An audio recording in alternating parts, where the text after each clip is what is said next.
ಬುರುಡೆ ರಹಸ್ಯಕ್ಕೆ ದಿನಕ್ಕೊಂದು ಟ್ವಿಸ್ಟ್ ಸಿಗ್ತಾ ಇದೆ. ಇವತ್ತು ಬಂಗ್ಲೆಗುಡ್ಡ ಜಾಲಾಡಿದ ಎಸ್ಐಟಿಗೆ ರಾಶಿ ರಾಶಿ ಮೂಳೆಗಳು ಸಿಕ್ಕಿವೆ.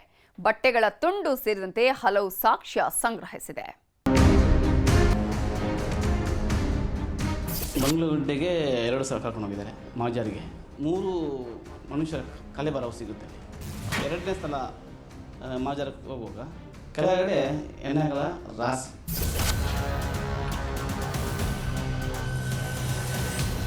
ಶೋಧ ಕಾರ್ಯವನ್ನು ಮಾಡುವಂತಹ ಸಂದರ್ಭದಲ್ಲಿ 5 ಕಡೆಗಳಲ್ಲಿ ಮಾನವ ದೇಹದ ಹಲವು ಮೂಳೆಗಳ ಅವಶೇಷಗಳು ಸಿಕ್ಕಿದೆ.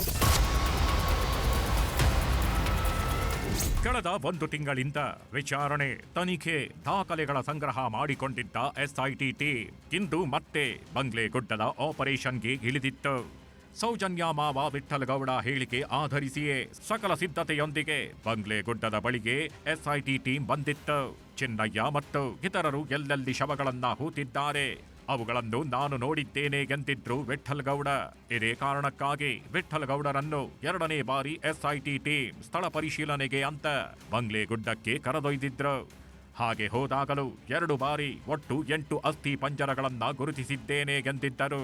ವಿಠ್ಠಲಗೌಡ ಹೇಳಿಕೆ ಆಧರಿಸಿಯೇ ಇಂದಿನ ಶೋಧ ನಡೆದಿತ್ತು. ಹೀಗೆ ಬಂಗ್ಲೆಗುಡ್ಡದ ಒಳಕ್ಕೆ ಎಸ್ಐಟಿ ಟೀಮ್ ಹೋದ ಅರ್ಧ ಗಂಟೆಯೊಳಗೆ ಅಲ್ಲಿ ಮೂಳೆಗಳು ಸಿಗೋದಕ್ಕೆ ಶುರುವಾಗಿದ್ವು. ಇವತ್ತಿನ ಶೋಧದ ವೇಳೆ ಒಟ್ಟು 5 ಕಡೆ ಮಾನವ ಮೂಳೆಗಳು ಸಿಕ್ಕಿವೆ. ಸಿಕ್ಕಿರುವ ಎಲ್ಲಾ ಮೂಳೆಗಳನ್ನು ಎಸ್ಐಟಿ ಟೀಮ್ ಸಂರಕ್ಷಣೆ ಮಾಡಿ FSLಗೆ ಕಳುಹಿಸಿಕೊಟ್ಟಿದೆ. ಬಂಗ್ಲೆಗುಡ್ಡ ಕಾಡಿನಲ್ಲಿ ಕೆಲ ಮೂಳೆಗಳು, ಬಟ್ಟೆಗಳ ತುಂಡುಗಳು ಪತ್ತೆಯಾಗಿವೆ. ಉತ್ಖನನಕ್ಕೆಂದು ಕಾಡಿನೊಳಗೆ ಹೋದ ಅರ್ಧ ಗಂಟೆಯಲ್ಲೇ ಸಿಕ್ಕಿವೆ ಮಾನವ ಮೂಳೆಗಳು. ಸಮಾಧಿ ಅಗೆಯದೆ ನೆಲದ ಮೇಲೆ ಶೋಧ ಮಾಡ್ತಿರೋವಾಗ್ಲೇ ಭೂಮಿಯ ಮೇಲ್ಭಾಗದಲ್ಲೇ ಸಿಕ್ಕಿವೆ ಮೂಳೆಗಳು. ಮೂಳೆಗಳು ಪತ್ತೆಯಾದ ಸ್ಥಳದ ಮಣ್ಣಿನ ಸ್ಯಾಂಪಲ್ ಸಂಗ್ರಹಿಸಿದೆ ಸೋಕೋ ಟೀಮ್. ತನಿಖಾಧಿಕಾರಿ ಜಿತೇಂದ್ರ ಕುಮಾರ್ ದಯಾಮ ನೇತೃತ್ವದಲ್ಲಿ ಮಹಜರು ಮಾಡಿ ಮೂಳೆಗಳನ್ನು ಪ್ಲಾಸ್ಟಿಕ್ ಪೈಪ್ಗಳಲ್ಲಿ ಸಂಗ್ರಹಿಸಲಾಗಿದೆ. ಬಂಗ್ಲೆಗುಡ್ಡದ 6 ಎಕರೆ ವಿಸ್ತೀರ್ಣದ ಸಂಪೂರ್ಣ ಕಾಡಿನಲ್ಲಿ ಶೋಧ ಕಾರ್ಯ ನಡೆಯುತ್ತಿದ್ದು 1 ಕಡೆಯಿಂದ 3 ತಂಡಗಳಾಗಿ ಶೋಧ ಕಾರ್ಯಾಚರಣೆಯನ್ನು ಎಸ್ಐಟಿ ಮಾಡಿದೆ. ಇವತ್ತು ಬಂಗ್ಲೆಗುಡ್ಡಕ್ಕೆ ಹೊರಟು ನಿಂತಾಗ ಎಸ್ಐಟಿ ತಂಡ ಸಾಕಷ್ಟು ತಯಾರಿ ಮಾಡಿಕೊಂಡಿತ್ತು. ವಿಠ್ಠಲಗೌಡರನ್ನು ಕರೆದೊಯ್ದು ಸ್ಥಳ ಪರಿಶೀಲನೆ ಮಾಡೋವಾಗ ಮೂಳೆಗಳನ್ನು ಕಂಡಿದ್ದರಿಂದಲೋ ಏನೋ ಎಲ್ಲಾ ಟೀಮ್ಗಳನ್ನು ಎಸ್ಐಟಿ ರೆಡಿ ಮಾಡಿಕೊಂಡಿತ್ತು. ಜಿತೇಂದ್ರ ದಯಾಮ ನೇತೃತ್ವದ ಎಸ್ಐಟಿ ಅಧಿಕಾರಿಗಳು, FSL ಅಧಿಕಾರಿಗಳು, ಸೋಕೋ ಟೀಮ್, ಅರಣ್ಯ ಇಲಾಖೆ, ಕಂದಾಯ ಇಲಾಖೆಯ ಸಿಬ್ಬಂದಿ, ಪಂಚನಾಮೆ ತಂಡ, ಮೆಟಲ್ ಡಿಟೆಕ್ಟರ್ ತಂಡ ಹಾಗೆ ಎಲ್ಲಾ ಕೆಲಸಗಾರರು ಸೇರಿ 50 ಮಂದಿ ಸಿಬ್ಬಂದಿ ಬಂಗ್ಲೆಗುಡ್ಡದೊಳಗೆ ನುಗ್ಗಿತ್ತು.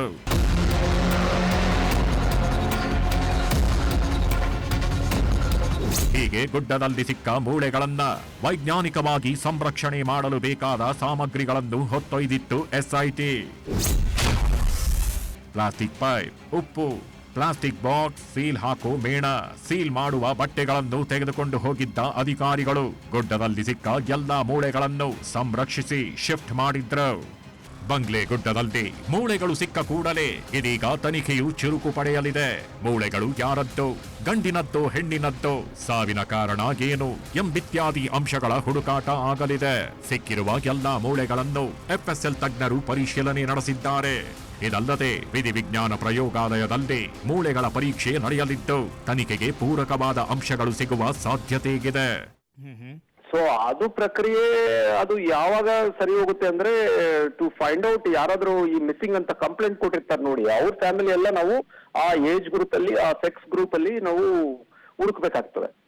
ಫಿಲ್ಟರ್ ಮಾಡು. ಯಾಕಂದ್ರೆ ಈಗ ಯಾರಾದ್ರೂ ಮಿಸ್ಸಿಂಗ್ 20 ವರ್ಷದ್ದು ಹೆಣ್ಣು ಮಗು ಮಿಸ್ಸಿಂಗ್ ಅಂದ್ರೆ, ಈಗ ಸಿಕ್ಕಿರೋ ಮೂಳೆ 20 ವರ್ಷದ್ದು ಹೆಣ್ಣು ಮಗು ಅಂದ್ರೆ then it will be matching. Then ಅವಾಗ ಅವ್ರದ್ದು ಮಾತ್ರ DNA ಮಾಡ್ಬೇಕಾಗ್ತದೆ. ಸೊ ಈಗ ಸತ್ತಿದ್ದಾನೆ ಅಂದ್ರೆ ಹೇಗೇನು ಮೂಳೆಗಳ ಮೇಲೆ ಗಾಯ ಆಗಿದ್ರೆ ಮಾತ್ರ ಅದನ್ನ ಹೇಳಲಿಕ್ಕೆ ಸಾಧ್ಯ ಹೊರತು ಈಗ ಬೇರೆ ಏನಾದ್ರೂ ಕಾಯಿಲೆ ಬಂದು ಸತ್ತಿರೋದು, ಇಲ್ಲಾಂದ್ರೆ ನೇಣಾಕೊಂಡ್ ಸತ್ತಿರೋದು, ಇಲ್ಲ ಕುತ್ತಿಗೆ ಸಾಯಿಸೋದು, ರೇಪ್ ಆಗಿರೋದು, ಇವೆಲ್ಲ ಯಾವುದು ಕಂಡು ಬರೋದಿಲ್ಲ ಮೂಳೆ ಮೇಲೆ ಈ ಹಂತದಲ್ಲಿ. ಇಷ್ಟಕ್ಕೂ ಮೂಳೆಗಳು ಪತ್ತೆಯಾಗುತ್ತಿದ್ದಂತೆ ಈಗ ಹಲವು ಪ್ರಶ್ನೆಗಳು ಮೇಲೆದ್ದು ನಿಂತಿವೆ. ಯಾಕಂದ್ರೆ ಬಂಗ್ಲೆಗುಡ್ಡೆಯಲ್ಲಿ ಈ ಹಿಂದೆಯೂ ಒಬ್ಬ ವ್ಯಕ್ತಿಯ ಅಸ್ಥಿ ಪಂಜರ ಸಿಕ್ಕಿತ್ತು. ಚಿನ್ನಯ್ಯ ತೋರಿಸಿದ್ದ ಪಾಯಿಂಟ್ ನಂಬರ್ 11ರ ಬಳಿಯಲ್ಲಿ ಅಗೆಯುವ ವೇಳೆ ಅಲ್ಲೇ ಸಮೀಪದಲ್ಲಿ ಅಸ್ಥಿ ಪಂಜರವೊಂದು ಪತ್ತೆಯಾಗಿತ್ತು. ಈಗ ವಿಠ್ಠಲಗೌಡ ತೋರಿಸಿರುವ 5 ಕಡೆಗಳಲ್ಲಿ ಮಾನವನ ಮೂಳೆಗಳು ಸಿಕ್ಕಿವೆ. ಬಂಗ್ಲೆ ಗುಡ್ಡಕ್ಕೆ ಇಷ್ಟೊಂದು ಜನರ ಅಸ್ಥಿ ಪಂಜರ ಹೇಗೆ ಬಂದವು? ಕಾಡಿನೊಳಗೆ ಮೇಲ್ಭಾಗದಲ್ಲೇ ಮೂಳೆಗಳು ಸಿಗಲು ಕಾರಣವೇನು? ಮನುಷ್ಯರ ಮೃತದೇಹ ಕಾಡೊಳಗೆ ಬಿಸಾಕಿದ್ದರೆ ಅಥವಾ ಅಲ್ಲೇ ಆತ್ಮಹತ್ಯೆ ಮಾಡಿಕೊಂಡು ಸಾವಾಗಿದ್ದರೆ ವಾಸನೆ ಬಂದಿರಲಿಲ್ಲವೇ? ಹೂತು ಹಾಕಲಾಗಿದ್ದ ಮೃತದೇಹದ ಮೂಳೆಗಳು ಮೇಲೆ ಬಂದಿವೆಯೇ? ಅರಣ್ಯದಲ್ಲಿ ಗ್ರಾಮ ಪಂಚಾಯತ್ ವತಿಯಿಂದ ದಫನ್ ಮಾಡಿದ್ದಾರ? ಅರಣ್ಯದೊಳಗೆ ಶವ ಹೂಳಲು ಅನುಮತಿ ಕೊಟ್ಟಿದ್ದು ಯಾರು? ಹೀಗೆ ಹಲವು ಪ್ರಶ್ನೆಗಳು ಇಲ್ಲಿ ಮೂಡುವುದು ಸಹಜ. ಈ ಮಧ್ಯೆ ಎಸ್ಐಟಿ ತನಿಖೆ ಹಾಗೂ ಸರ್ಕಾರದ ನಿರ್ಧಾರಗಳ ಬಗ್ಗೆ ಬಿಜೆಪಿ ಸಂಸದರು ಮಾತನಾಡಿದ್ದಾರೆ. ತನಿಖೆಯಿಂದ ಯಾರಿಗೂ ಅನ್ಯಾಯ ಆಗಬಾರದು, ತನಿಖೆ ನೆಪದಲ್ಲಿ ಯಾರಿಗೂ ಹಾನಿ ಆಗಬಾರದು ಎಂದಿದ್ದಾರೆ. ಮತ್ತೊಂದೆಡೆ ಸೌಜನ್ಯಾಳಿಗೂ ನ್ಯಾಯ ಸಿಗಬೇಕು ಎಂದು ಪ್ರತಿಪಾದಿಸುತ್ತಿದ್ದಾರೆ. ನಾವೆಲ್ಲರೂ SIT ಅನ್ನು ಸ್ವಾಗತ ಮಾಡಿದ್ವಿ. ಯಾಕಂದ್ರೆ ಅದರ ಮೂಲಕ ಇವತ್ತು ಸತ್ಯವನ್ನು ಆಚೆಗೆ ಬಂದಿದೆ. ಪದೇ ಪದೇ ಇದ್ರ ಬಗ್ಗೆ ಏನೇನು ಅಪಪ್ರಚಾರ ಆಯ್ತು, ಇಲ್ಲಿ ಒಂದು ಅರ್ಧ ಸತ್ಯಗಳು ಮಂಡಿಸೋ ಮೂಲಕ ಆ ಒಂದು ಧರ್ಮ ಇರ್ಬೋದು, ಆ ಒಂದು ಮಂಜುನಾಥೇಶ್ವರ ಸ್ವಾಮಿಯ ಒಂದು ಏನು ನಂಬಿಕೆ ಇದೆ ಅದನ್ನ ಒಂದು ರೀತಿ ಒಂದು ಒಡೆಯೋದಕ್ಕೆ ಏನು ಪ್ರಯತ್ನ ಮಾಡ್ತಾ ಇದ್ರು ಅದೆಲ್ಲಾನು ಆಚೆ ಬರ್ತಾ ಇದೆ. ತನಿಖೆ ಮಾಡೋದು ಎಲ್ಲರೂ ಸ್ವಾಗತ ಮಾಡ್ತಾರೆ, ತನಿಖೆ ಆಗಿ. ಸೌಜನ್ಯ ಪ್ರಕರಣಗಳು SIT ತನಿಖೆ ವ್ಯಾಪ್ತಿಯಲ್ಲಿ ಬರುವುದಿಲ್ಲ ಅಂತ ಸರ್ಕಾರ ಸ್ಪಷ್ಟಪಡಿಸಿದೆ. ನಾವು ಹೇಳಿದ್ದಲ್ಲ, ನಾವು ಸೌಜನ್ಯ ತನಿಖೆ ಆಗಬೇಕು ಅಂತ ಹೇಳಿದವರು ಎಷ್ಟೇ ಸ್ಪಷ್ಟಪಡಿಸಿದೆ. ಸತ್ಯ ಶೋಧನೆ ಮಾಡಿ ವಾಸ್ತವಿಕವಾದ ವರದಿಯನ್ನು ಸರ್ಕಾರವನ್ನು ತೆಗೆದುಕೊಳ್ಳೋದು ಬಿಟ್ಟು ಆ JCB ತಿರುಗುವಂಥ ಕೆಲಸಕ್ಕೆ ನೀವು ಅವಕಾಶ ಮಾಡಿಕೊಡುವುದು ಸರ್ಕಾರಕ್ಕೆ ಗೌರವ ತರುವುದಿಲ್ಲ ಮತ್ತು ನಿಮ್ಮ ಮೂಲ ಉದ್ದೇಶಕ್ಕೆ ನ್ಯಾಯ ಕೊಟ್ಟಂತಾಗುವುದಿಲ್ಲ. ಇಷ್ಟು ದಿನ ಮೇಲ್ನೋಟಕ್ಕೆ ಏನೂ ಇಲ್ಲದಂತೆ ಕಾಣುತ್ತಿದ್ದ ಬಂಗ್ಲೆ ಗುಡ್ಡ ಇದೀಗ ಗೆಲ್ಲವನ್ನು ಹೊತ್ತು ಕೂತಿದೆ. ಬಂಗ್ಲೆ ಗುಡ್ಡದಲ್ಲಿ ಸಿಕ್ಕಿರುವ ಮೂಳೆಗಳು ಯಾರದ್ದು? ಎಲ್ಲಿಂದಲೂ ಬಂದು ಇಲ್ಲಿ ಸತ್ತಿದ್ದಾರ? ಕಾಡಿನೊಳಗೆ ಹೋಗಿ ಆತ್ಮಹತ್ಯೆ ಮಾಡಿಕೊಂಡಿದ್ದಾರ? ಯಾರಾದ್ರೂ ಕೊಂದು ಬಿಸಾಕಿದ್ದಾರ? ಅನಾಥ ಶವಗಳು ಎನ್ನುವ ಕಾರಣಕ್ಕೆ ಹೂತು ಹಾಕಿದ್ದಾರ? ಇವೆಲ್ಲ ಪ್ರಶ್ನೆಗಳಿಗೂ SIT ತನಿಖೆಯಿಂದ ಉತ್ತರ ಸಿಗಬೇಕಿದೆ. ಇನ್ನೂ ಕೆಲವು ದಿನಗಳ ಕಾಲ ಬಂಗ್ಲಗುಡ್ಡ ಕಾಡಿನ ರಹಸ್ಯವನ್ನ ಭೇದಿಸೋಕೆ SIT ಮುಂದಾಗುವಂತ ಸಾಧ್ಯತೆಗಳು ಇದೆ. ಕ್ಯಾಮರಾಮನ್ ನಿಖಿಲ್ ಸುವರ್ಣ ಜೊತೆ ಕಿಶನ್ ಶೆಟ್ಟಿ, ನ್ಯೂಸ್ 18 ಮಂಗಳೂರು. ರಾಜ್ಯದಲ್ಲಿ ಮತ್ತೊಂದು ಕಂಡು ಕೇಳರಿಯದ ದರೋಡೆ ನಡೆದು ಹೋಗಿದೆ. ಏಕಾಏಕಿ ಗನ್ ಹಿಡಿದು ಬ್ಯಾಂಕ್ಗೆ ಎಂಟ್ರಿ ಕೊಟ್ಟ ರಾಬರ್ಸ್ ಚಿನ್ನ ಹಣ ದೋಚಿ ಎಸ್ಕೇಪ್ ಆಗಿದ್ದಾರೆ. ಬ್ಯಾಂಕ್ನಲ್ಲಿ ಚಿನ್ನಾಭರಣ ಅಡವಿಟ್ಟ ಗ್ರಾಹಕರು ಕಂಗಾಲಾಗಿದ್ದಾರೆ.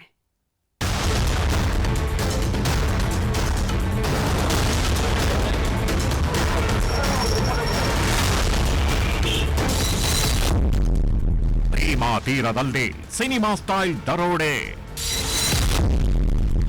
ಗನ್ ತೋರಿಸಿ ಕೈ ಕಟ್ಟಿ SBI ಬ್ಯಾಂಕ್ ಲೂಟಿ. ಭೀಮಾ ತೀರ ಅಂದ್ರೆ ಕಣ್ಮುಂದೆ ಬರೋದೇ ರಕ್ತ ಸಿಕ್ತ ಚರಿತ್ರೆ. ದಶಕಗಳಿಂದಲೂ ರಕ್ತದಲ್ಲದೆ ಬೆಂದೆದ್ದಿದ್ದ ಭೀಮಾ ತೀರದ ಅಧ್ಯಾಯವೇ ಭಯಾನಕ. ರಕ್ತ ಕೈಗಂಟಿಸಿಕೊಂಡವರ ನೆತ್ತರ ಕಥೆಗಳು ನಿದ್ದೆಯಲ್ಲಿದ್ದವರನ್ನು ಗಡಗಡ ನಡುಗಿಸಿ ಬಿಡ್ತಾವೆ. ಅದೆಷ್ಟೋ ಜನರ ರಕ್ತ ಹರಿದಾಗಿದೆ ಮಣ್ಣಲ್ಲೇ ಹಾಲಿವುಡ್ ಸಿನಿಮಾವನ್ನು ಮೀರಿಸೋ ದರೋಡೆ ನಡೆದು ಹೋಗಿದೆ. SBI ಬ್ಯಾಂಕ್ ರಾಬರಿಗೆ ಇಡೀ ಕರುನಾಡೆ ಕಂಗಾಲಾಗಿದೆ.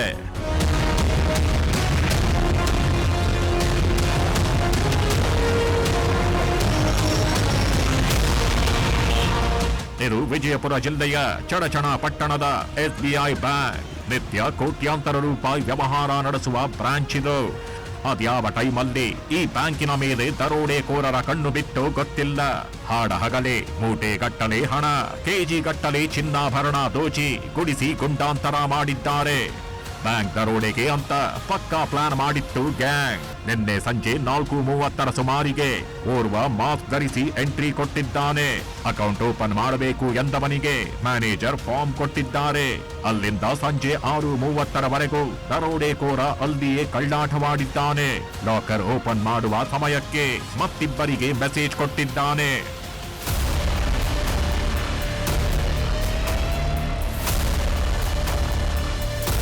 ಯಾವಾಗ ಒಳಗಿದ್ದ ಖದೀಮ ಸಿಗ್ನಲ್ ಕೊಟ್ನ, ಮತ್ತಿಬ್ಬರು ರಾಬರ್ಸ್ ಗನ್ ಹಿಡಿದು ಎಂಟ್ರಿ ಕೊಟ್ಟಿದ್ದಾರೆ. ಗುಂಡು ಹಾರಿಸಿ ಭಯ ಬೀಳಿಸಿ ಸಿಬ್ಬಂದಿಯ ಕೈ ಕಟ್ಟಿ ರೂಮಿನಲ್ಲಿ ಕೂಡಿ ಹಾಕಿದ್ದಾರೆ. ಬೆದರಿಸಿ ಚಿನ್ನಾಭರಣ ಆಗಿರೋ ಸೇಫ್ಟಿ ಲಾಕರ್ ಓಪನ್ ಮಾಡಿಸಿದ್ದಾರೆ. ಬಳಿಕ ಮೂಟೆಯಲ್ಲೇ 1 ಕೋಟಿ ರೂಪಾಯಿಗೂ ಅಧಿಕ ಹಣ ತುಂಬಿಕೊಂಡಿದ್ದಾರೆ. ಸುಮಾರು 20 ಕೆಜಿ ಚಿನ್ನವನ್ನ ಎಗರಿಸಿ ಸಂಜೆ 7:30ಕ್ಕೆ ಇದೇ ಕಾರಲ್ಲಿ ಎಸ್ಕೇಪ್ ಆಗಿದೆ ದರೋಡೆ ಗ್ಯಾಂಗ್. ಆ 10 ಜನಕ್ಕೆ ಬಂದೂಕು ತೋರಿಸಿ ಹೆದರಿಸಿಬಿಟ್ಟು ಅವರನ್ನ ಒಂದು ರೂಮಲ್ಲಿ ಲಾಕ್ ಮಾಡಿ ದುಡ್ಡು ಮತ್ತೆ ಒಡವೆ ಸೇರಿ ಸುಮಾರು 21 ಕೋಟಿ 4 ಲಕ್ಷದ ವರ್ತ್ ವ್ಯಾಲ್ಯೂನ ಈ 3 ಜನ ಬಂದ್ಬಿಟ್ಟು ಅವರಿಗೆ ಬಂದೂಕು ತೋರಿಸಿ ಚಾಕು ತೋರಿಸಿ ಹೆದರಿಸಿಬಿಟ್ಟು ತೊಗೊಂಡು ಹೋಗಿದ್ದಾರೆ ಅಂತಂತೇಳಿ ಒಂದು ಸುಲಿಗೆ ಕೇಸನ್ನು ಕೊಟ್ಟಿದ್ದಾರೆ. ಕುರಿಗಳಿಗೆ ಕಾರು ಡಿಕ್ಕಿ, ಚಿನ್ನ ಗೆತ್ಕೊಂಡು ಪರಾರಿ. ಯಾವಾಗ ಪ್ಲಾನ್ ಸಕ್ಸಸ್ ಆಯ್ತು? KA-24 DH-2456 ಕಾರಿನಲ್ಲಿ ಮಹಾರಾಷ್ಟ್ರದತ್ತ ನುಗ್ಗಿ ಹೋಗ್ತಿತ್ತು ರಾಬರಿ ಗ್ಯಾಂಗ್. 15 ಕಿಲೋಮೀಟರ್ ಹೋಗ್ತಿದ್ದಂತೆ ಹುಲಜಂತಿ ಗ್ರಾಮದಲ್ಲಿ ಕುರಿಗಳಿಗೆ ಕಾರ್ ಡಿಕ್ಕಿ ಹೊಡೆದಿದೆ. ಈ ವೇಳೆ ಗ್ರಾಮಸ್ಥರು ಪ್ರಶ್ನೆ ಮಾಡ್ತಿದ್ದಂತೆ ಪಿಸ್ತೂಲ್ ತೋರಿಸಿ ಬೆದರಿಕೆ ಹಾಕಿದ್ದಾರೆ. ಕಾರ್ ಅಲ್ಲೇ ಬಿಟ್ಟು ಕೈಗೆ ಸಿಕ್ಕಷ್ಟು ಹಣ, ಚಿನ್ನ ಹೊತ್ಕೊಂಡು ಮಹಾರಾಷ್ಟ್ರಕ್ಕೆ ಎಸ್ಕೇಪ್ ಆಗಿದ್ದಾರೆ. ಸದ್ಯ ಪೊಲೀಸರು ಕಾರು ವಶಕ್ಕೆ ಪಡೆದಿದ್ದು ಅಲ್ಪ ಸ್ವಲ್ಪ ಬಿದ್ದ ಚಿನ್ನಾಭರಣ ಸೀಸ್ ಮಾಡಿದ್ದಾರೆ. ಹುಲಜಂತಿ ಅನ್ನುವಂಥ ಒಂದು ಊರು ಮಹಾರಾಷ್ಟ್ರ. ಅವರು ಅಫೆನ್ಸ್ ಮಾಡಿದ್ಮೇಲೆ ಟುವರ್ಡ್ಸ್ ಪಂಡ್ರಪುರ ಹೋಗಿದ್ದಾರೆ. ಸೊ ಮಂಗಳವಾಡೆ ತಾಲೂಕು ಹುಲಜಂತಿ ಊರಲ್ಲಿ ವೆಹಿಕಲ್ ಕೂಡ ಸಿಕ್ಕಿದೆ. ಅದರಲ್ಲಿನೂ ಕೂಡ ಸ್ವಲ್ಪ ಏನು ಈ ಗೋಲ್ಡ್ ಪ್ಯಾಕೆಟ್ಸ್ ಮತ್ತೆ ದುಡ್ಡು ಕೂಡ ಸಿಕ್ಕಿದೆ. ದರೋಡೆ ಆಗಿದೆ ಅನ್ನೋ ಸುದ್ದಿ ಕೇಳ್ತಿದ್ದಂತೆ ಗ್ರಾಹಕರು ಬ್ಯಾಂಕ್ನತ್ತ ದೌಡಾಯಿಸಿದ್ರು. ಕಷ್ಟಪಟ್ಟು ಕೂಡಿಟ್ಟ ಚಿನ್ನ ಹೋಯ್ತಲ್ಲ ಅಂತ ಗೋಳಾಡಿದ್ದಾರೆ. ಈ ಅಜ್ಜಿ ಅದೆಷ್ಟು ಕಷ್ಟಪಟ್ಟು ಚಿನ್ನ ಕೂಡಿಟ್ಟಿತ್ತೋ ಗೊತ್ತಿಲ್ಲ. ಒಂದ್ಸಲ ನನ್ನ ಚಿನ್ನ ತೋರಿಸಿ ಅಂತ ರಸ್ತೆಯಲ್ಲೇ ಕಣ್ಣೀರು ಹಾಕಿದ್ದಾಳೆ. ಲಾಕರ್ ತೋರಿಸ್ರಿ ಹೊಟ್ಟೆ ದಕ್ಕಿ ಹಚ್ಚಾರ ನಿಲ್ರಿ ಲಾಕರ್ಗೆ 30,000 ಬಂಗಾರದ ಆಯ್ದ ಬೋರ್ಮಳಗಳು ಸಿಂಗಾರ ಸರ ಎಲ್ಲ ತರ ಬಂಗಾರದ ರೀ. ನಮ್ಮ ಅತ್ತಿಗಿದು ನಂದು ನಮ್ಮ ಬವ್ವಂದು. ಚಡಚಣ ಬ್ಯಾಂಕ್ ದರೋಡೆಗೆ ರಾಜಕೀಯ ವಾಕ್ಸಮರಕ್ಕೂ ಕಿಚ್ಚು ಹಚ್ಚಿದೆ. ಅದೇ ಈಗ ಹೇಳಿದ್ದೀನಿ, ಕೂಡಲೇ ಅವ್ರನ್ನ ಕಾರು ಪತ್ತೆಯಾಗಿದೆ, ಕೂಡಲೇ ಅವ್ರನ್ನ ಯಾರು ಅಪರಾಧಿಗಳಿದ್ದಾರೆ ಅವ್ರನ್ನ ಟ್ರೇಸ್ ಮಾಡಬೇಕು ಅಂತ ಹೇಳಿದ್ದೀನಿ. ಕಾನೂನು ಸುವ್ಯವಸ್ಥೆ ಹದಗೆಟ್ಟಿದೆ. ಇವತ್ತು ಗೃಹ ಸಚಿವರು ಇವತ್ತು ಸರಿಯಾದ ರೀತಿಯಲ್ಲಿ ಕಾರ್ಯನಿರ್ವಹಣೆ ಮಾಡ್ತಾ ಇಲ್ಲ ಅನ್ನೋದಕ್ಕೆ ಇವೆಲ್ಲವೂ ಕೂಡ ಸಾಕ್ಷಿಗಳು. ಸದ್ಯ ದರೋಡೆಕೋರರ ಹೆಡೆಮುರಿ ಕಟ್ಟೋದಕ್ಕೆ ಪೊಲೀಸರು ವಿಶೇಷ ತಂಡ ರಚನೆ ಮಾಡಿದ್ದಾರೆ. ಮಹಾರಾಷ್ಟ್ರ ಸೇರಿದಂತೆ ವಿವಿಧೆಡೆ ತಲಾಶ್ ನಡೆಸುತ್ತಿದ್ದಾರೆ. ಒಟ್ಟಾರೆ ಬ್ಯಾಂಕ್ನಲ್ಲೂ ಚಿನ್ನ ಸೇಫ್ ಆಗಿರಲ್ಲ ಅಂದ್ರೆ ಮುಂದೆ ಹೇಗೆ ಅನ್ನೋ ಪ್ರಶ್ನೆ ಜನರನ್ನ ಕಾಡ್ತಿದೆ. ಗುರುರಾಜ್, ನ್ಯೂಸ್ 18, ವಿಜಯಪುರ. ಆ ಕುಟುಂಬ ದೇವರ ದರ್ಶನ ಪಡೆದು ಮನೆಗೆ ವಾಪಸ್ ಆಗ್ತಿತ್ತು. ಈ ವೇಳೆ ಚಾಲಕನ ನಿಯಂತ್ರಣ ತಪ್ಪಿ ಕಾರು ಕೆರೆಗೆ ಹಾರಿದೆ. ಅಮ್ಮ ನೀರು ಪಾಲಾಗ್ತಿದ್ದಂತೆ ಮಗ ಗೋಳಾಡಿ ಕಣ್ಣೀರಿಟ್ಟಿದ್ದು ದೃಶ್ಯ ಮನಕಲುಕುವಂತಿದೆ. ಬ್ಯಾಲೆನ್ಸ್ ತಪ್ಪಿ ಕೆರೆಗೆ ಉರುಳಿದ ಕಾರು, ಹೆತ್ತವಳ ರಕ್ಷಣೆಗಾಗಿ ಮಗನ ಗೋಳಾಟ.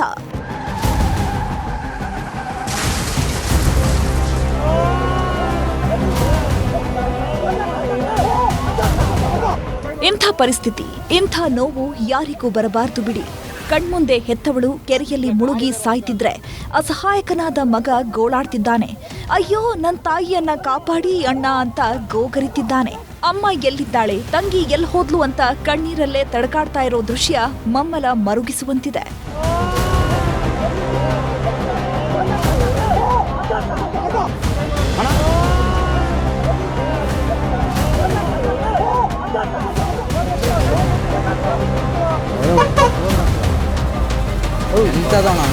ಹೀಗೆ ಗೋಳಾಡ್ತಾ ಇರೋ ಯುವಕ ನಿನ್ನೆ ಅಮ್ಮನ ಘಟ್ಟದ ಜೇನುಕಲ್ಲಮ್ಮ ದೇವಸ್ಥಾನಕ್ಕೆ ಹೋಗಿದ್ದಂತೆ. ತಾಯಿ ಮತ್ತು ತಂಗಿ ಜೊತೆ ದೇವಿ ದರ್ಶನ ಪಡೆದು ವಾಪಸ್ಸಾಗ್ತಿದ್ದ. ಶಿವಮೊಗ್ಗ ಜಿಲ್ಲೆ ಹೊಸನಗರದ ರಿಪ್ಪನ್ಪೇಟೆ ಬಳಿ ಕಾರು ಬಂದಿದ್ದೇ ತಡ ಬ್ಯಾಲೆನ್ಸ್ ತಪ್ಪಿ ಜಂಪ್ ಹೊಡೆದು ಚಿಪ್ಪಿಗರ ಕೆರೆಗೆ ಹಾರಿ ಬಿದ್ದಿದ್ದಾರೆ. ಕ್ಷಣಾರ್ಧದಲ್ಲೇ ಕಾರು ಮುಳುಗಿದ್ದು ತಾಯಿ ತಂಗಿ ರಕ್ಷಣೆಗೆ ಯುವಕ ಗೋಳಾಡಿದ್ದಾನೆ.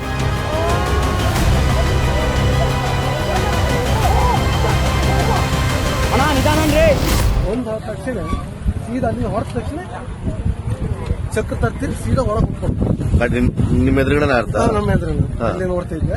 ಆದ ತಕ್ಷಣ ಅವ್ನು ಹಣ ತಾಯಿ ಉಳಿಸ್ರು ಅಂದಷ್ಟೇ. ಅವ್ನ ಎದ್ದು ಹೊರಗೆ ಬಂದ, ಹೊರಗೆ ಬಂದಿದ್ದ.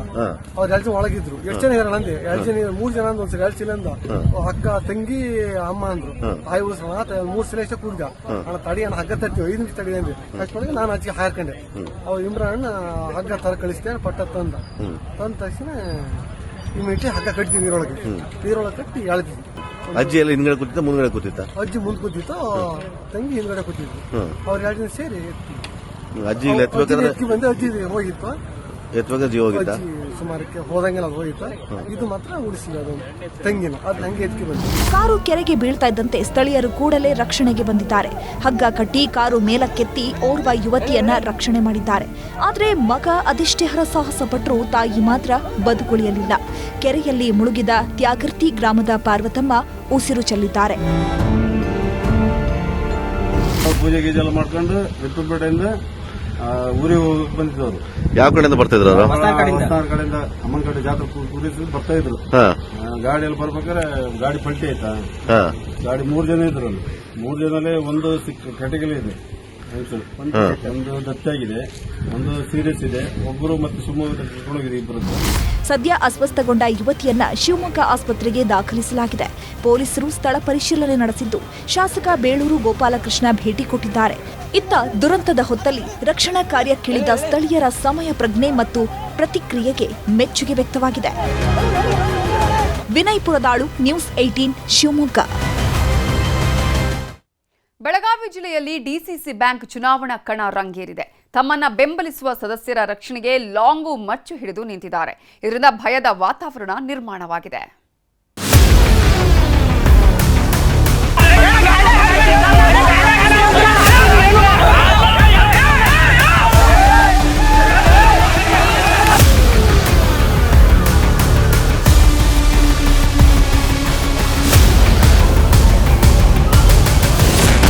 ರಣಾಂಗಣವಾದ DCC bank election.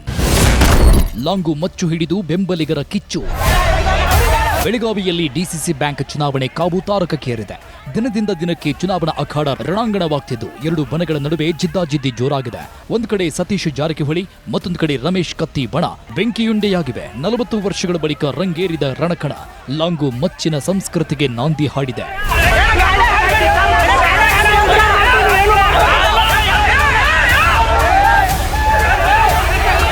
DCC bank ಚುನಾವಣೆ ನಡೆದು ಸುಮಾರು 40 ವರ್ಷವೇ ಕಳೆದು ಹೋಗಿದೆ.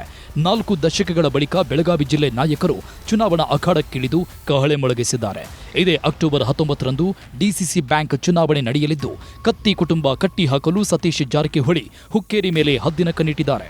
ಅತ್ತ ಜಾರಕಿಹೊಳಿ ಮಣಿಸಲು ಕತ್ತಿ ಕುಟುಂಬ ತೊಡೆತಟ್ಟಿ ಆರ್ಭಟಿಸುತ್ತಿದ್ದಾರೆ. ಹೈಜಾಕ್ ಮಾಡಿದ ಪಿಕೆಪಿಎಸ್ ಸದಸ್ಯರ ಕಾವಲಿಗೆ ಲಾಂಗು ಮಚ್ಚು ಹಿಡಿದು ಭಯ ಹುಟ್ಟಿಸುತ್ತಿದ್ದಾರಂತೆ. ಕತ್ತಿ ಒಡೆತನದ ವಿಶ್ವರಾಜ್ ಶುಗರ್ಸ್ ಕಟ್ಟಡದ ಸುತ್ತ ಮಚ್ಚು ಹಿಡಿದು ಓಡಾಡಿದ ದೃಶ್ಯ ಜಾರಕಿಹೊಳಿ ಬಣವನ್ನ ಕೆರಳಿಸುವಂತೆ ಮಾಡಿದೆ. 2-3 ಗಲಾಟೆ ಅದು ಹುಕ್ಕೇರಿಯಲ್ಲಿ ಪಿಕೆಪಿಎಸ್ ಚುನಾವಣೆ ಸಂದರ್ಭದಲ್ಲಿ ಇವರೇ ಹೆಚ್ಚು ಪಾತ್ರ. ನಮಗಿನೊಂದು ನುಗ್ಗಿನಾಳ್ ಅಂತ ಗ್ರಾಮದವರು ಹೆಚ್ಚು ಹತ್ರಲ್ಲಿ ಭಾಗವಹಿಸ್ತಾರೆ. ಈಗ ಕೂಡ ಅವರೇ ಇದಾರೆ. ಆ ಜೀಪಲ್ಲಿ ಲಾಂಗು ಮಚ್ಚು ಬಡಿಗೆ ತಗೊಂಡು ಓಡಾಡೋರೆಲ್ಲ ನುಗ್ಗಿನಾಳ್ ಗ್ರಾಮದವರು. ಪ್ಲಸ್ ಇವರು ಗುಡಿಗೇರಿ ಅವರು ಈ ವ್ಯಕ್ತಿ. ಸೊ ಈಗ ಸಾಬೀತಾಗಿದೆ. ಅವ್ರ ಭಾಷಣ ಮಾಡ್ತಾ ಇದ್ರು, ಆರೋಪ ಬೇರೆಯವ್ರ ಮೇಲೆ ಹೊರಿಸ್ತಾರೆ. ಮಾರಕಾಸ್ತ್ರ ಹಿಡಿದ ದೃಶ್ಯ ವೈರಲ್ ಆಗ್ತಿದ್ದಂತೆ ಡ್ಯಾಮೇಜ್ ಕಂಟ್ರೋಲ್ಗೆ ಮುಂದಾಗಿದ್ದಾರೆ ಹುಕ್ಕೇರಿ ಶಾಸಕ ನಿಖಿಲ್ ಕತ್ತೆ. ನಮ್ಮವರು ಲಾಂಗ್ ತಗೊಂಡು ಬಂದದ್ದು ನಿಜ, ಅವರಿಗೆ ಬುದ್ಧಿ ಹೇಳಿ ಎಲ್ಲವನ್ನು ನಿಲ್ಲಿಸಿದ್ದೇವೆ ಎಂದಿದ್ದಾರೆ. ಎಲ್ಲ ತಿಳುವಳಿಕೆ ಮಾಡಿ ಅದನ್ನೆಲ್ಲ ನಿಲ್ಸಿದೀವಿ. ಇಂಥವು ಮಾಡಬಾರ್ದು. ನಮ್ಮ ಸಂಸ್ಕೃತಿ ಅಲ್ಲಿದೆ. ನಾವು ಮೊದ್ಲಿಂದ ಸಮಾಧಾನ ರೀತಿಯಿಂದ ಇಲೆಕ್ಷನ್ ಮಾಡ್ಕೊಂಡು ಬಂದೆವು. ಹಿಂಗ ಇಲೆಕ್ಷನ್ ಮಾಡೋಣ ಅಂತ ನಾವು ಈಗ ತಿಳಿಸಿ ನೋಡ್ರಿ, ಎಲ್ಲಾರು ಮನ್ಯಾಗ ದಸರಾಕ್ ಪೂಜಾ ಮಾಡಕ್ಕೆ ಅವ್ರವ್ರ ಹಳಿ ಕಾಲದ ವೆಪನ್ಗಳು ಇರ್ತಾವ. ಅವ್ನ್ ತಗೊಂಡ್ ಬಂದಿರು. ನಾ ಇಲ್ಲ ನಾತಿಲ್ಲ, ಹುಡುಗರು ಮಾಡಿದ ತಪ್ಪ, ಇದಾಗಬಾರ್ದಾಗಿತ್ತು.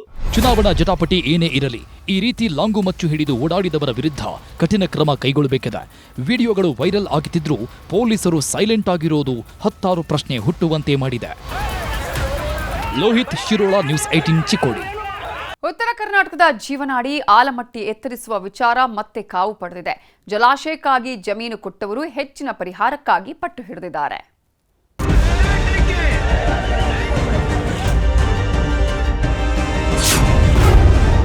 ಆಲಮಟ್ಟಿ ಡ್ಯಾಂ ಎತ್ತರಕ್ಕೆ ಸರ್ಕಾರದ ನಿರ್ಧಾರ. ಹೆಚ್ಚಿನ ಪರಿಹಾರಕ್ಕಾಗಿ ಅನ್ನದಾತರ ಹೋರಾಟ. ಆಲಮಟ್ಟಿ ಜಲಾಶಯ ಉತ್ತರ ಕರ್ನಾಟಕದ ರೈತರ ಜೀವನಾಡಿ. ಸಾವಿರಾರು ಕುಟುಂಬಗಳಿಗೆ ಆಸರೆಯಾದ ಅಣೆಕಟ್ಟು. ಕೃಷ್ಣಾ ನದಿಗೆ ಅಡ್ಡರಾಗಿ ಕಟ್ಟಿದ ಅತಿ ದೊಡ್ಡ ಜಲಾಶಯ.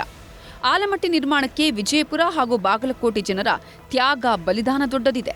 ಅದೆಷ್ಟೋ ಹೋರಾಟಕ್ಕೆ ಜಲಾಶಯ ತಲೆ ಎತ್ತಿ ನಿಂತಿದೆ. ಸದ್ಯ ಇದೇ ಅಣೆಕಟ್ಟಿನ ಎತ್ತರ ಹೆಚ್ಚಿಸುವ ವಿಚಾರ ಅನ್ನದಾತರ ಹೋರಾಟಕ್ಕೆ ನಾಂದಿ ಹಾಡಿದೆ.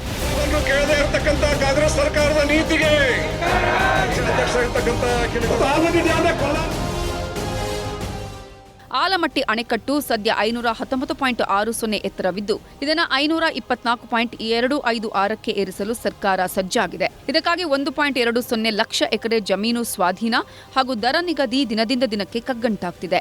ರೈತರು ಹಾಗೂ ಸರ್ಕಾರದ ನಡುವೆ ಮಾತುಕತೆ ಆದರೂ ಅಂತಿಮ ನಿರ್ಧಾರ ಆಗಿಲ್ಲ.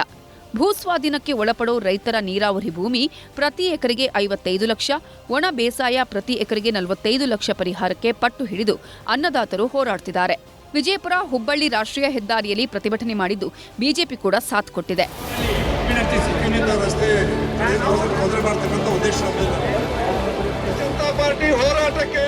ನಮ್ಮ ಬೇಡಿಕೆಯ ಸಮೀಪ ಆದರೂ ಸರ್ಕಾರ ನಿರ್ಣಯ ಮಾಡಬೇಕಾಗಿತ್ತು. 55 ಲಕ್ಷ ಕೇಳಿದಾಗ 50 ಮಾಡಬೇಕಾಗಿತ್ತು. ಒಣಬೇಸಾಯಕ್ಕೆ 45 ಲಕ್ಷ ಕೇಳಿದಾಗ 40 ಲಕ್ಷ ಮಾಡಬೇಕಾಗಿತ್ತು. ನಮ್ಮ ಬೇಡಿಕೆಗೆ ಸಮೀಪವಾಗಿ ಸರ್ಕಾರ ನಿರ್ಣಯ ತೆಗೆದುಕೊಂಡಿಲ್ಲ. ಹೀಗಾಗಿ ಇವತ್ತಿನ ದಿವಸ ನಾವು ಸರ್ಕಾರದ ನಿರ್ಣಯವನ್ನು ತಿರಸ್ಕರಿಸ್ತೀವಿ. ನೀರಿಗಾಗಿ ಭೂಮಿ ಕೊಡೋದಕ್ಕೆ ರೈತರು ಸಜ್ಜಾಗಿದ್ದು ಸೂಕ್ತ ಪರಿಹಾರ ಕೊಡಬೇಕಿದೆ. ಕಡಿಮೆ ಪರಿಹಾರ ಕೊಡೋದಾದ್ರೆ ವಿರೋಧವಿದೆ ಅಂತ ರೈತ ಮುಖಂಡರು ಆಗ್ರಹಿಸಿದ್ದಾರೆ. ಮತ್ತೊಂದು ಕಡೆ ರೈತರಿಗೆ ಅನುಕೂಲ ಆಗಲಿದೆ ಅಂತಾರೆ ಸಚಿವ ಎಂಬಿ ಪಾಟೀಲ್.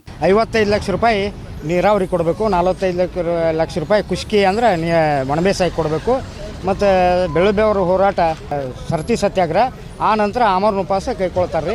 ಅವ್ರು ಹೋರಾಟ ಮಾಡಿದ್ರಂದ್ರೆ ಬಟ್ಟಕ್ಕೆ ಅವ್ರದ್ದು ಇದು ಆಗುತ್ತಾನ ಬಿಡುವುದಿಲ್ಲ. ಅಲ್ಲಿ ಆಲಮಟ್ಟಿ ಅಣೆಕಟ್ಟನ್ನು 519.6ರಿಂದ 524.256ಕ್ಕೆ ಏರಿಸಬೇಕು. ಆ ಏರಿಸುವ ಮೂಲಕ ಸುಮಾರು 130 TMCಯನ್ನು ನಾವು ಬಳಕೆ ಮಾಡ್ಕೋಬೇಕು. ಎಲ್ಲ ಭಾಗಗಳಿಗೆ ನೀರಾವರಿ ಆಗುವಂಥ ಒಂದು ಮಹತ್ವದ ಯೋಜನೆ ಇದು. ಈ ಯೋಜನೆಯಿಂದ ಬಹುತೇಕ ಇವತ್ತು ರೈತರಿಗೆ ಜನರಿಗೆ ಒಳ್ಳೆಯದಾಗುವಂಥದ್ದು. ಒಟ್ಟಾರೆ ಪರಿಹಾರಕ್ಕಾಗಿ ಸರ್ಕಾರ ಹಾಗೂ ಅನ್ನದಾತರ ಮಧ್ಯೆ ಜಟಾಪಟಿ ಶುರುವಾಗಿದ್ದು ಸರ್ಕಾರ ಏನ್ ಕ್ರಮ ಕೈಗೊಳ್ಳುತ್ತೆ ಅನ್ನೋದನ್ನ ಕಾದು ನೋಡಬೇಕಿದೆ. ಗುರುರಾಜ್, ನ್ಯೂಸ್ 18 ವಿಜಯಪುರ.